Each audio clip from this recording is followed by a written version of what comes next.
यदि एउटा महिलासँग आफ्नै कमाइ छैन भने ऊ पूर्ण रूपमा स्वतन्त्र हुन सक्दिन। सुन्दा अलि तितो लाग्न सक्छ, तर मायाले तपाईलाई सधैँ बचाउँदैन, परिवारले सधैँ साथ दिने ग्यारेन्टी हुँदैन र विवाहले मात्र भविष्य सुरक्षित गर्दैन। सुरक्षा त केवल तपाईको आफ्नो कमाई र बचतले दिन्छ। किनकि जुन दिन तपाईँ अरूमाथि निर्भर हुन थाल्नुहुन्छ, तपाईको जीवन बिस्तारै तपाईको रहन छोड्छ। तपाईको हरेक निर्णयमा अरूको हस्तक्षेप हुन्छ। तपाईको सानो सानो आवश्यकताको लागि पनि अरूसँग सोध्नु पर्छ र आफ्नो इच्छा भन्दा अरूको कुरा बढी मान्नुपर्ने हुन्छ।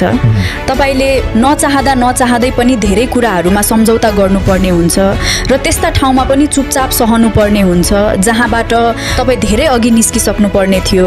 त्यसैले एउटी महिलाका लागि पैसा कमाउनु भनेको घमण्ड वा विलासिता होइन, यो त आवश्यक कुरा हो। यो सेल्फ रेस्पेक्ट, सुरक्षा र आफ्नो जीवन आफै चलाउने शक्ति हो।